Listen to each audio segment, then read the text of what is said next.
Chapter 8. My Father Meets a Gorilla.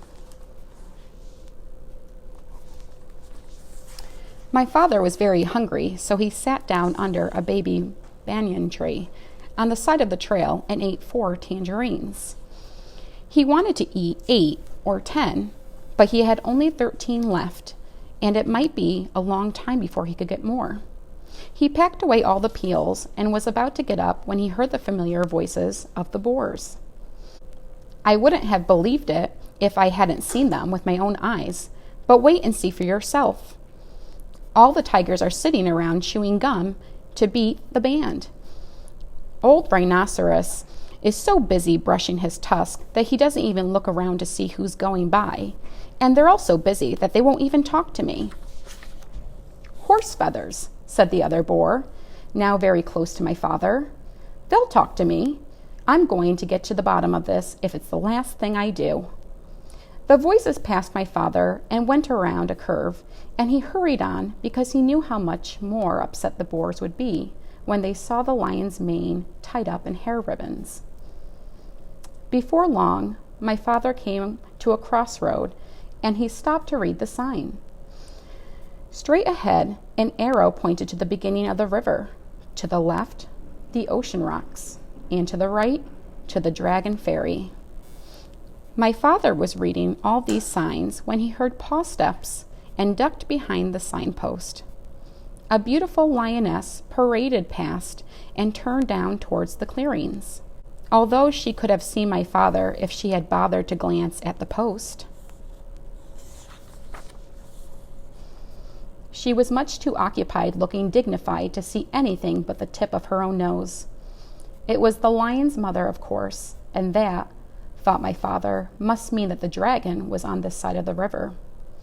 He hurried on, but it was further away than he had judged. He finally came to the riverbank in the late afternoon and looked all around, but there was no dragon anywhere in sight. He must have gone back to the other side. My father sat down under the palm tree and was trying to have a good idea when something big and black and hairy jumped out of the tree and landed with a loud crash at his feet. "Well?" said a huge voice. "Well, what?" said my father, for which he was very sorry when he looked up and discovered he was talking to an enormous and very fierce gorilla. "Well, explain yourself," said the gorilla. "I'll give you till 10 to tell me your name, business, your age, and what's in that pack." He began counting to 10 as fast as he could.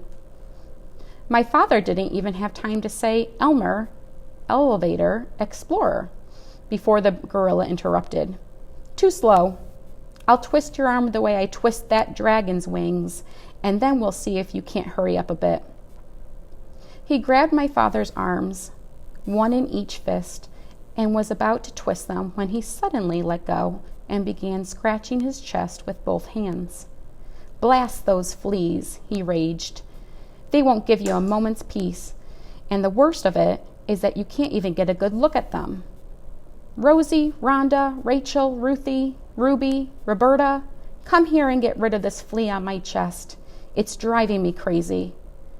6 little monkeys tumbled out of the palm tree, dashed to the gorilla, and began combing the hair on his chest. "Well," said the gorilla, "it's still there." We're looking, said the 6 little monkeys. "But they're awfully hard to see, you know." "I know," said the gorilla, "but hurry, I've got work to do," and he winked at my father. "Oh, gorilla," said my father, "in my knapsack I have 6 magnifying glasses. They'd be just the thing for hunting fleas."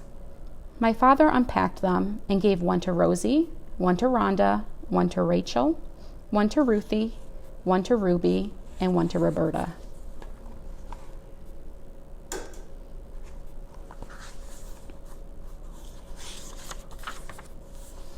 "Why, they're miraculous," said the 6 little monkeys.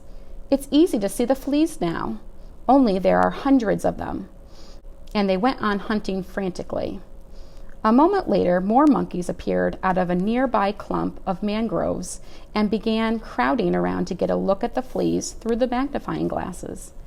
They completely surrounded the gorilla, and he could not see my father, nor did he remember to twist his arms.